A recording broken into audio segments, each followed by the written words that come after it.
It had been one of those rare mornings where everything felt calm, natural, and emotionally light. Tabo had stopped by earlier exactly as they had planned, because both he and Lillian were preparing to continue with their architecture studies at one of the universities in New York where they had enrolled. Despite the recognition Lillian had already received after winning the architecture award, she still wanted to become fully professional and complete her education properly instead of depending only on talent and public praise. Both of them valued growth more than applause. The three of them had breakfast together while discussing plans for school, future projects, and how life had slowly begun changing around all of them.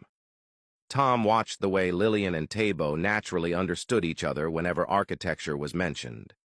And honestly, he admired it. There was no competition between them, only mutual respect and support. After breakfast, Tabo stood to leave first because he had his own schedule ahead. Tom hugged him warmly before they separated, and Lillian also hugged Tabo before walking out with Tom. Tabo then drove away in his own car while Tom drove Lillian toward the university. During the drive, Lillian spoke excitedly about finally continuing something she genuinely loved. There was less fear in her eyes and more confidence. When they arrived, Tom let her out near the university entrance.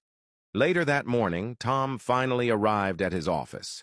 It had been a long time since he had properly focused on work without emotional chaos surrounding everyone.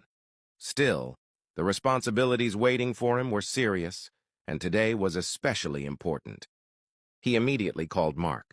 At that exact moment, Mark had only just woken up in Florida after oversleeping beside Lena. Tom laughed lightly over the phone while reminding him about the construction project they had discussed earlier. Today, Tom was supposed to meet the engineers and constructors regarding the massive land Mark had purchased in New York. The entire project was centered around Lena's humanitarian dream.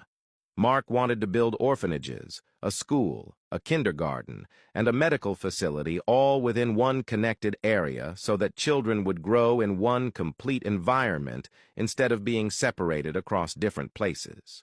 Tom listened carefully as Mark explained the vision once again in greater detail.